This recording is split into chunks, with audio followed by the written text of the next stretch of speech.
that your desires, your wants, the things that you think are cool, the things that you think are acceptable, they're always in flux. And every piece of art, and music is part of art, is going to influence that. So if you're not careful, music will have you loving things that Allah hates and hating things that Allah loves. And I'll give you an example. There's a very concrete example back from, here's a before Islam story. I knew of somebody who was going to get married, and non-Muslims, and they were talking about the songs that they wanted played at their wedding. And one of the friends suggested a particular song, and the song was very, very popular at the time. The lyrics of the song were all about cheating on your spouse, but there wasn't even a recognition that that's what the song was about, because it was such a catchy song. So sometimes you will be even caught within music. You're going to be repeating those words, and that's actually an act of subject formation, that you are now becoming a vessel for that message. You might think that you're able to sing along and it's just a song and who cares and I'm not changing. No, you're becoming a vessel for that message.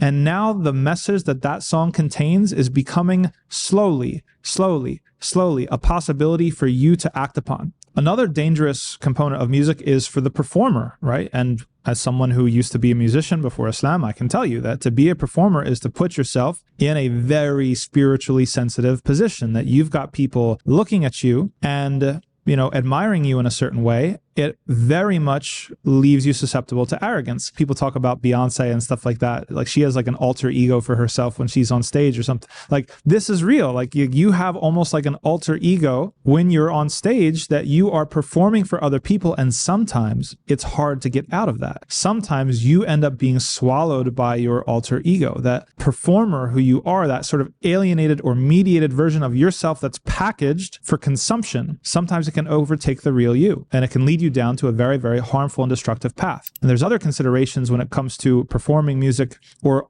being an artist in general that need to be taken into account of. In our culture, in our society, we have certain stereotypes or certain associations with artists or performers, such as the stereotype of the tortured genius, right? There's an assumption in Western culture that, the people who have the greatest sensitivity and thus the greatest ability to express art and to have artistic insight are also these tortured, conflicted people who are very eccentric and sometimes even prone to harming themselves and harming others. That you can really buy into this association that's by and large socially constructed, and then that can become you. You can identify, this is how an artist is supposed to act. This is how a musician is supposed to act. And you'll give yourself reasons and rationales and justifications to do all sorts of things that are harmful to yourself and your afterlife. Another component is the industry, and especially with some things lately going on within the music industry or the film industry, a lot more attention has been placed off this, that the industry is very, very dirty.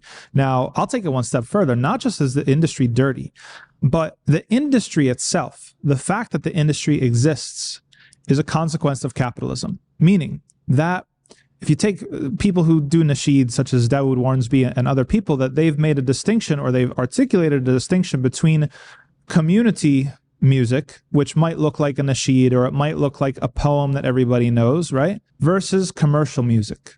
Now we have the executive producers, and we have the studio recording, and we have the marketing, and we have the big execs. They're telling you what to say. They're telling you what you should look like on stage. They're telling you, well, you're not this enough, or you're not that enough, or that no one's going to listen to that, or everybody wants to see this. Those are two very, very different things. So within the idea of a commercialized, commodified music, that this is something that creates a whole new layer of liability and danger. That now it's not even, like, take this fact, like for the fans of rap out there, most gangster rappers, quote unquote, have no actual gang ties or don't have any experience in gangs. They're gang adjacent and know enough about that life or grew up in those areas that they can speak about it in their music, but they weren't actually, unless you're like into like actual drill or grime or stuff like that, like they're not actually about that life. But the producers package that life and sell it to you, that you think that it's authentic, that you don't know the difference. And so you're consuming that as an image. I think you see what I'm saying here, that there's a whole other layer of danger to this, where people who are paid a lot of money are sitting in a boardroom somewhere trying to figure out what to package to you, what's going to hit on your desire, what's going to make you move and motivate you and tantalize you and incite you so that you'll buy that.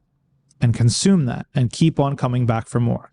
That's a very, very different dynamic than someone who knows a folk song and gets up and sings it in front of his relatives while they're harvesting the wheat. So the whole idea of a music industry is a very, very dangerous thing. And we've seen with the revelations about Diddy and the revelations about this and revelations about that, the final conclusion or the logical conclusion to a lot of this, it's a dark, dark place.